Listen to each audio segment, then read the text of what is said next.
This is Alyssa Williams here with Terry Jones, IBD's commentary editor. How are you doing today, Terry? Fine, thank you, Allie. Great, all right. So the election is nearly upon us, and there are a lot of polls out there, but the IBD TIPP poll is known as one of the most, if not the most, accurate among polls. Why is that? Well, you know, in the last 3 election cycles, that's going back to 2004, we have had the best record of predicting the outcome based on the difference between our final prediction and the actual outcome of the election. So, you know, in 2008, for instance, President Obama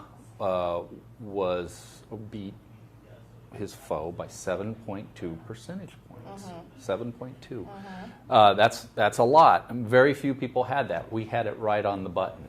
Wow. In 2004, President Bush was running against John Kerry. And there, a lot of people thought Kerry was going to win. There were polls that had him up by as many as 2 points going into the final vote. We had him up, we had Bush up slightly, 2.1%.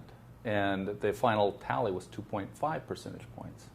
So we were off by 0.4 of a percentage point. And then in 2012, we had another outcome. This one was, everybody was all over the board. But finally, we were a little over 2 percentage points, I think, away from hitting it right on the nail. And when you average all of those together, we have been the most prolifically precise pollster out there. And one other thing I would say, a separate measure of 23 polls in 2012 by Nate Silver, the 538 blog poll guru, found us to be the most accurate in the country. So. Right. So what goes into that precision? What are kind of the logistics behind the IBD TIPP poll, and what makes it so accurate? You know, it's interesting because it's a layer of things, but it has to do with doing things right at every single level of the poll. A lot of people think that what a poll is you just call up people and ask them their opinion. That's not it at all. The first thing you have to do is you have to make sure you have a random sample. Yes. You have a random sample of people, and you have to make sure that that random sample truly represents the American people. You could have a random sample of people using regular telephones, and it wouldn't represent the American people. So right. we take samples from both people who use landlines, regular telephones, the old style telephone, and cell phones. And that assures that we have a mix of younger people and older people, because it's mainly older people who use landlines, right. and younger people tend to use cell phones. That's one thing. The other thing is we adjust it at the end. We don't just take the raw numbers and throw them up on a wall and say, okay, that's our poll. We adjust them for the end,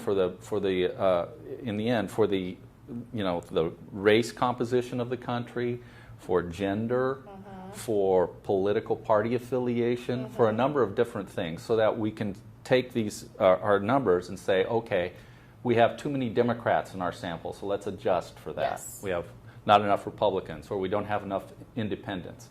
And that's the way we do it. And there's a bit of secret sauce in there that our pollster, Raghavan Mayur of Technometrica, who is a spectacular pollster, he's one of the best in the country, if not the best in the country. He has certain things that he does to the numbers to massage them and to make sure that they are accurately reflecting the real opinion out there that he has gathered. And so it's, you know, it's a little bit, as I've said, it's a little bit science and it's a little bit art. And Mayur seems to have mastered both of those things, the science and the art.